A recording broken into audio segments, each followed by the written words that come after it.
Hello, Mishpacha, it's Courtney, America's Jewish mother, and I'm here today to film my Friday Reads video because it's Friday, so it's time for Friday Reads. So I finished 2 books this week, and I am currently reading 2 more, and I would like to share those with you. So the first book I finished this week I do not have a physical copy of, but it is Conjure Women by Afia Atakora.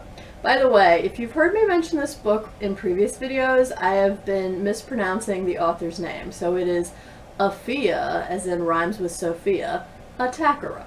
So I finished this week. This was the first book that we chose for the virtual book club that Lindsay from Lindsay's Book Life is hosting. So we basically had the whole month to read it, but I kind of just wanted to go ahead and finish it up. So basically Conjure Women is, it mostly revolves around 2 main characters who are mother and daughter. So the first is Miss Maybelle, and the daughter is Rue.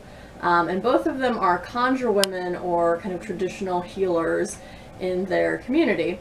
And the story is set in the South. We're not exactly sure what state. It seems like maybe Georgia-ish, because there's some references to places further south and places further north, so I'm thinking maybe Georgia, South Carolina sort of area. And the chapters mostly alternate between shortly after the end of the Civil War and emancipation and before the Civil War began. There's also some chapters later on that deal with things that happened during the Civil War, but for at least the first half to 2/3 of it, it pretty much alternates between chapters called Freedom Time or Slavery Time. So it basically focuses on these 2 women and their roles in the community in which they live, and also their relationship to the white slave-owning plantation owners. The father, Charles, and the daughter, Verena. And Verena is about the same age as Miss Maybelle's daughter, Rue.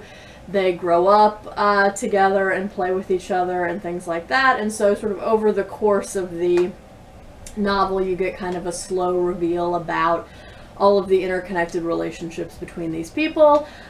There's also a storyline with this preacher who comes to town in the Freedom Time chapters named Bruh Abel. And he kind of clashes with Rue because he's this very charismatic preacher who wants to save and convert everyone, and Rue sort of sees him for, you know, the same kind of trickster that she herself sometimes can be, in terms of her healing cures and things like that. So she doesn't necessarily believe in what he's selling. There's also in the Freedom Time chapters this mysterious illness that's ravaging the children of the community, and a lot of the children are dying from it. And yeah, so like I said, it's sort of a slow reveal about all of the interconnectedness between the white plantation owners and the connections between Rue and Verena. And then in the Freedom Time chapters, this illness that's ravaging the town. Later on, there's some stuff about the KKK coming and attacking people.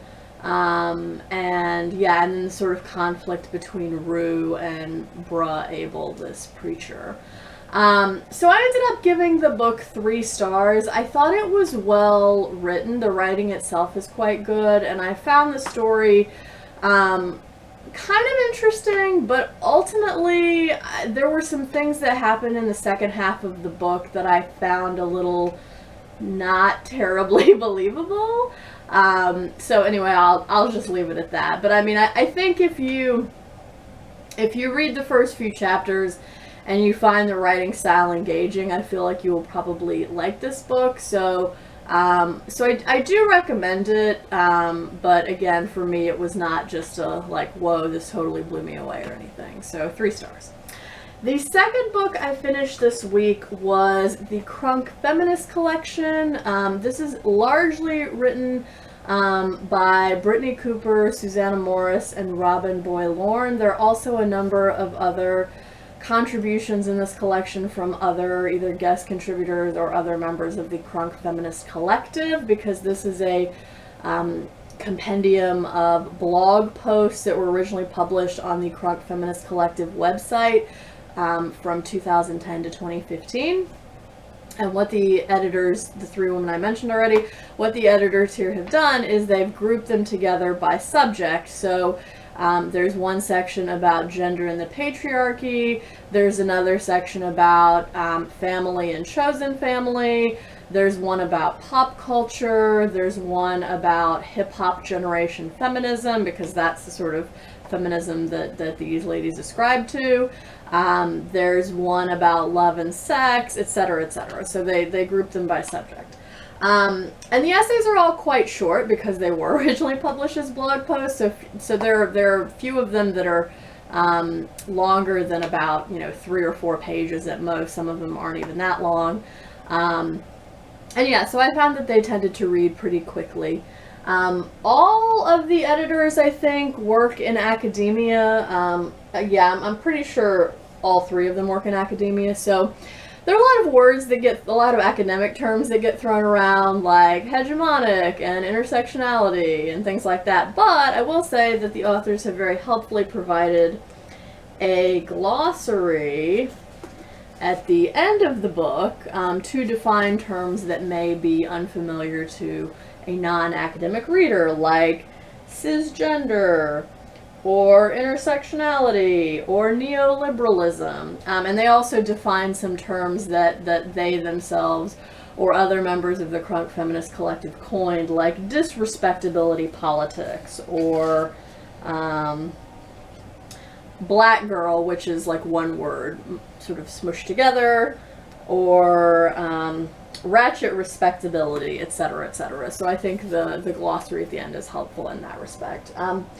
So I liked this. I found this a quick and engaging read. I ended up giving it 4 stars. I do kind of wish that they had put the original date of the blog post on each of these. That might have been helpful somewhat in terms of context. And then some of the posts, I wasn't necessarily sure what they were written in response to. So in those cases, I felt like maybe 2 or 3 sentences at the beginning that sort of explained what the context of the post was would also have been helpful.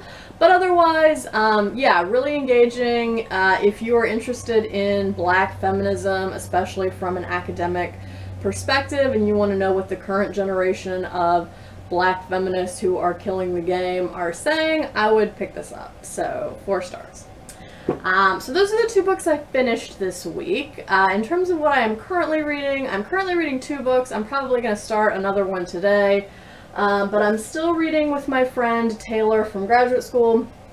Henry James's The Portrait of a Lady. I am about 120 pages into this right now. And I like it more than I did at the beginning. I think for me, Henry James is more engaging when he has characters interacting with each other than when he's just narrating and describing a character's inner thoughts. To me, anyway. Because so far in this book, there's been a good amount of witty banter between characters, and I do love some witty banter. So I was definitely sold on that. And then in the last few pages that I read this morning, we've been introduced to Isabel Archer's friend Henrietta Stackpole, who is a reporter and has come to visit her during her stay in England, and wants to write about the people around Isabel. And I find her quite engaging, and I find her conflict with Ralph Touchett, or Touche, however his name is pronounced, interesting. So I'm curious to see how that will play out. So I'm still enjoying and reading this. And I imagine I'll still be reading it for a while because it's over 600 pages. So this will be an ongoing project. And I also this week started Tracks by Louise Erdrich. This is one of her earlier novels. I think this was originally published in 1988. It is, I believe, the third, maybe, book in the Love Medicine series, but chronologically, it is the one that takes place the earliest. And originally I was interested in screening this book to see if I might want to teach it in a future American Lit course, because it's not super long. I don't really like to assign long books to students, and this is, I think, at a good length. It clocks in at about 225 pages, and I feel like that's a length that they could handle.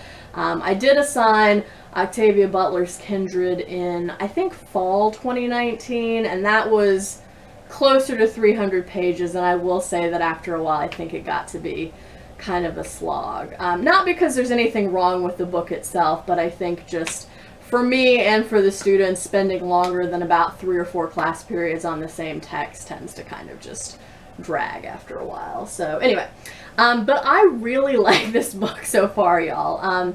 The last video I made was my tops and my best and worst of 2020 so far, and I kind of feel like this could be a contender for tops for second half of the year for me. The writing is gorgeous.